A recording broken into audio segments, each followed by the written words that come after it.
은퇴하면 돈이 얼마나 필요할까요? 이 질문, 은퇴를 앞두고 있거나 막 은퇴한 분들 사이에선 거의 공식처럼 따라 붙습니다. 그런데 막상 진짜로 계산해보면 마음이 철렁 내려앉습니다. 생각보다 너무 많네, 혹은 이래서 다들 불안해했구나 싶은 거죠. 저도 그런 사람 중 하나였습니다.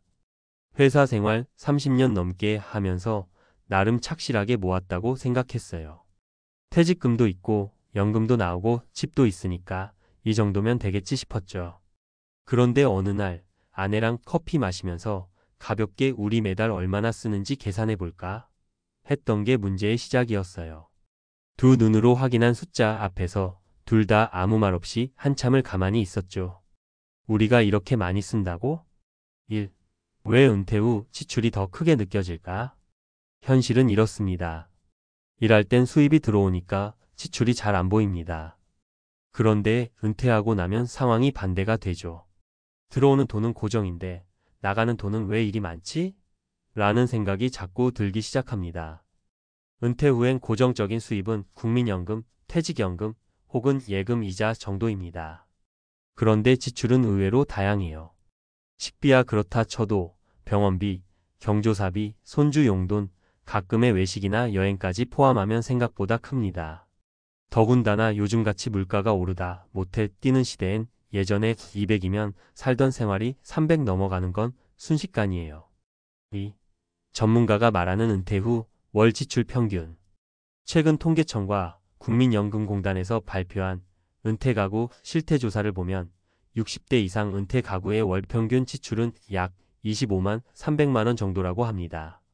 물론 생활 수준이나 지역, 가족 구조에 따라 다르겠지만 이 수치는 결코 적지 않아요.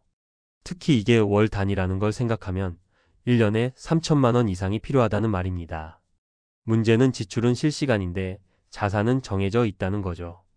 은퇴한 분들 대부분이 퇴직금을 중심으로 자산을 운용하는데 이걸 매달 꺼내 쓰다 보면 1015년 안에 바닥을 보게 되는 경우가 많습니다. 나는 90살 넘게 살지도 모르는데 그땐 뭘로 살지? 이 걱정이 시작되면 밤잠을 설치게 되는 겁니다. 3. 현실적인 사례 62세 이 부장님의 계산 착오. 이 부장님은 서울에서 30년간 대기업 다니셨고 62세에 퇴직했습니다. 퇴직금 2억 5천, 국민연금 월 130만 원, 퇴직연금 월 70만 원. 처음엔 넉넉하다 생각했지만 막상 1년 지나 보니 돈이 생각보다 빨리 줄더랍니다. 이유는 예상 외의 지출. 장모님 병원비, 아들 결혼비용 보태준 것, 손주 돌잔치까지 게다가 매달 커피 한 잔, 외식 2번만 해도 20만 원은 훌쩍 넘어가더래요. 결국 현재는 투잡 아닌 쓰리잡도 알아보고 있다고 하셨습니다. 4. 현실적인 사례 60대 부부의 월 생활비 기록. 경기도에 사는 60대 초반 부부는 매달 지출을 꼼꼼히 적어왔습니다. 주거비는 없지만 고정 지출이 식비 70만 원, 건강보험료 25만 원, 통신비 10만 원, 병원비 15만 원, 차량 유지비 20만 원, 여가 및 문화생활 30만 원 정도였죠. 합치면 170만 원이 넘어요. 하지만 여기서 끝이 아닙니다. 가끔 생기는 경조사비, 명절 비용, 부모님이나 자녀에게 드리는 돈까지 합하면 어느 달은 250만 원이 넘기도 했습니다. 부인은 가계부 쓸 때마다 가슴이 쿵 내려앉는다고 말했습니다. 5. 현실적인 사례 혼자 사는 67세 여성의 경우. 남편이 일찍 세상을 떠난 후 혼자 사는 박 여사님은 매달 국민연금 90만 원이 전부입니다. 월세 30만 원, 관리비와 공과금 15만 원, 병원비가 많게는 20만 원까지 나가니 매달 50만 원 가까이 부족하다고 하셨습니다. 그래서 박 여사님은 지금도 동네 반찬 가게에서 주 3회 일하고 주말엔 시장에서 시식 도우미로 나가십니다.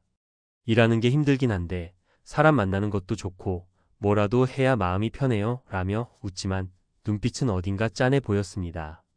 6. 은퇴 후 재무 설계 도대체 어떻게 해야 할까? 전문가들은 말합니다. 은퇴 후의 삶을 30년짜리 프로젝트로 보라고요. 단기적인 계산이 아니라 70대, 80대, 90대까지의 생활비 흐름을 미리 시뮬레이션해 봐야 한다는 겁니다. 다음은 실제 전문가들이 권하는 팁입니다. 지출의 기준을 현재 생활비가 아니라 고정 수입에 맞춰라. 예를 들어 국민연금과 연금 수령액이 합쳐서 200만 원이라면 생활비도 그 선에서 맞추는 게 좋습니다. 모자라는 부분은 비상자금으로 대응하고요. 예상치 못한 지출이 항상 있다는 걸 전제로 삼아야 합니다. 병원비, 자녀 지원, 명절 비용 등은 고정 비용은 아니지만 대부분 은퇴 후 가장 지출이 커지는 항목입니다. 심리적 자산도 중요합니다. 일이나 취미, 지역 사회활동 등을 통해 인간관계를 유지하는 것이 은퇴 후 불안감을 줄이는 데 큰 도움이 됩니다. 돈이 다가 아니라는 말, 은퇴하면 더 실감납니다. 7.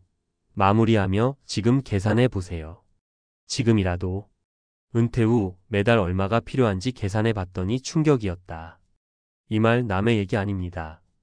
누구나 한 번쯤은 해야 할 계산이에요. 늦기 전에 막연한 괜찮겠지 대신 정확히 얼마나 필요한지를 확인하는 것. 그게 우리가 은퇴 후 불안함을 줄일 수 있는 첫 번째 단계입니다. 통장 잔고보다 더 중요한 건 계획과 균형감, 그리고 준비된 마음입니다. 그러니 지금이라도 조용한 저녁에 펜 들고 한번 계산해 보세요. 생각보다 빨리, 그리고 많이 줄어드는 숫자 앞에서 놀라더라도 그게 진짜 시작입니다. 그리고 그 계산 덕분에 남은 인생이 조금은 더 단단해질 수도 있겠죠. 은퇴 후 매달 필요한 생활비 어떻게 계산해야 할까? 먼저 가장 중요한 건 실제 내 생활 패턴에 맞는 지출 구조를 정확히 파악하는 것이에요. 아무리 통계나 평균치를 참고해도 내 상황에 딱 맞지 않으면 소용이 없죠. 그래서 먼저 고정 지출과 변동 지출을 구분해서 살펴보는 게 필요해요.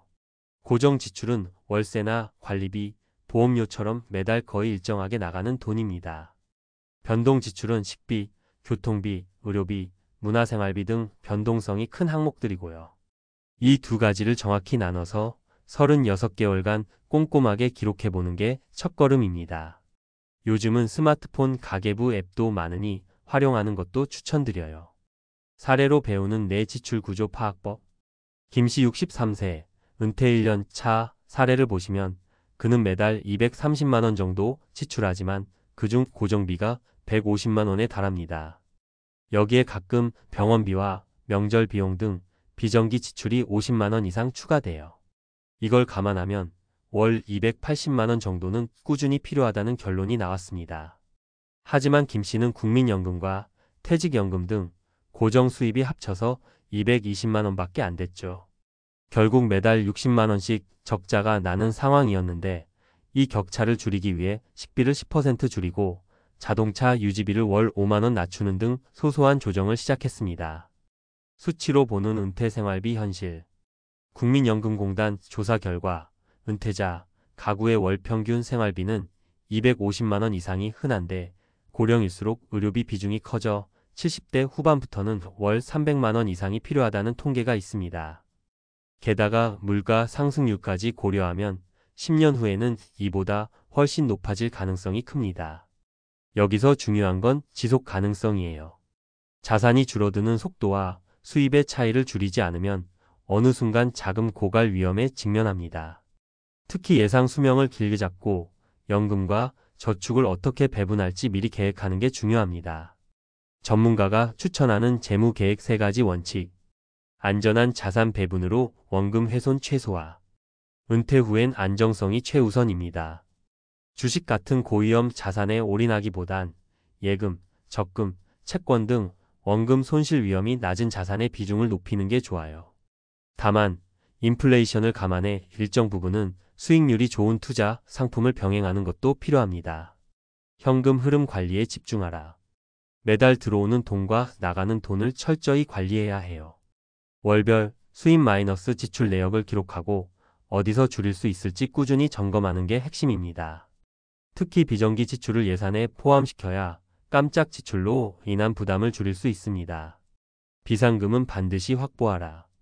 예상치 못한 병원비나 수리비 등 갑작스러운 지출에 대비해 최소 6개월 생활비 정도는 현금으로 확보하는 게 필수입니다.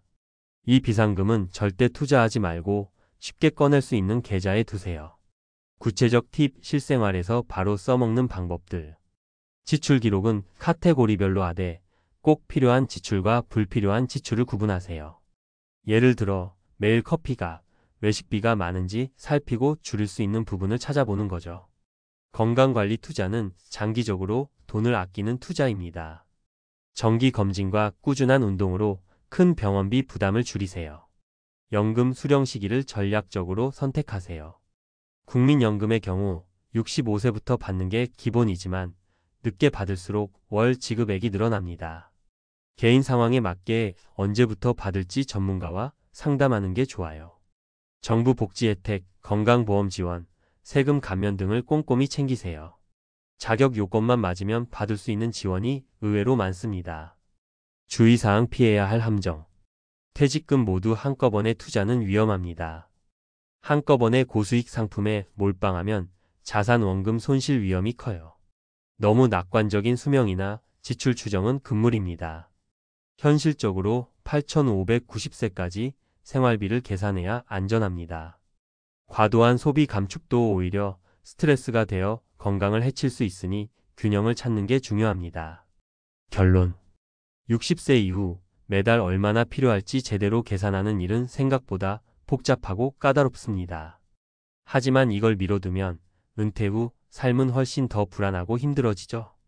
따라서 지금 당장 내 수입과 지출, 자산 상황을 냉정하게 점검하고 전문가 상담을 받아 구체적인 재무 계획을 세우는 게 가장 현실적이고 현명한 방법입니다. 무엇보다 공감이 중요해요. 누구나 불안하고 누구나 실수할 수 있지만 그걸 함께 나누고 대비할 수 있다는 것만으로도 큰 위안이 됩니다. 이 글을 읽는 여러분도 꼭 내 상황에 맞게 꼼꼼히 점검하시고 한 걸음씩 차근차근 준비해 나가시길 응원합니다. 은퇴 후의 삶, 준비가 되어야 진짜 자유가 찾아옵니다.